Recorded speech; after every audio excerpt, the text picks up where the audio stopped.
नमस्कार मित्रांनो. शिक्षकेतर कर्मचारी या विषयावर मी थोडक्यात तुम्हाला माहिती सांगणार आहे. भरती याविषयी माहिती सांगणार आहे. ती कोणती आपण या व्हिडिओमधून बघणार आहोत. व्हिडिओला लाईक अँड सबस्क्राईब करा. चला तर. शिक्षकेतर कर्मचारी म्हणजेच लिपिक, ग्रंथपाल आणि प्रयोगशाळा सहाय्यक याची जाहिरातीवरचे काम सुरू आहे. ही खूप मोठी जाहिरात येण्याची दाट शक्यता आहे. या जाहिरातीवर राज्य सरकारचं काम सध्या सुरू आहे. त्यामध्ये लिपिक ह्या पदासाठी 17,695 जागा येण्याची शक्यता आहे.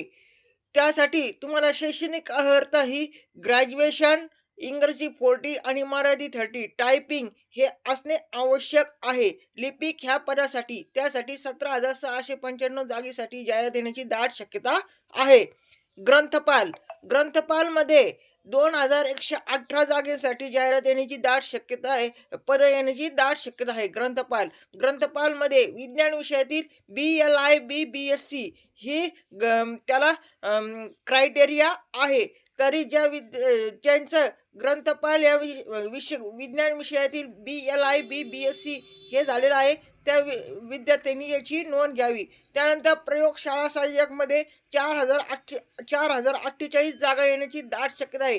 त्यामध्ये तुम्हाला 12वी विज्ञान पास हे पाहिजे. तरी ज्या विद्यार्थ्यांची शैक्षणिक पात्रता असेल त्या विद्यार्थ्यांनी आपली तयारी सुरू ठेवा. लिपिक, ग्रंथपाल, प्रयोगशाळा सहाय्यक ह्या पदासाठी खूप मोठी जाहिरात येण्याची दाट शक्यता आहे. तरी जाहिरातीवरचे राज्य सरकारचे काम सुरू आहे. येत्या काही दिवसात ही जाहिरात पडण्याची दाट शक्यता आहे. तरी ज्या विद्यार्थ्यांचं जे मी सांगितलं लिपिक, ग्रंथपाल, प्रयोगशाळा सहाय्यक शैक्षणिक क्रायटेरिया आहे त्यांनी आपला अभ्यास सुरू ठेवा. आणि ज्या विद्यार्थ्यांनी टायपिंग केलेली नसेल त्यांनी लवकरात लवकर टायपिंग करून घ्या. त्यासाठी तुम्हाला इंग्रजी 40 आणि मराठी 30 ही पाहिजे. तरी सर्व विद्यार्थ्यांनी याची नोंद घ्यावी. धन्यवाद.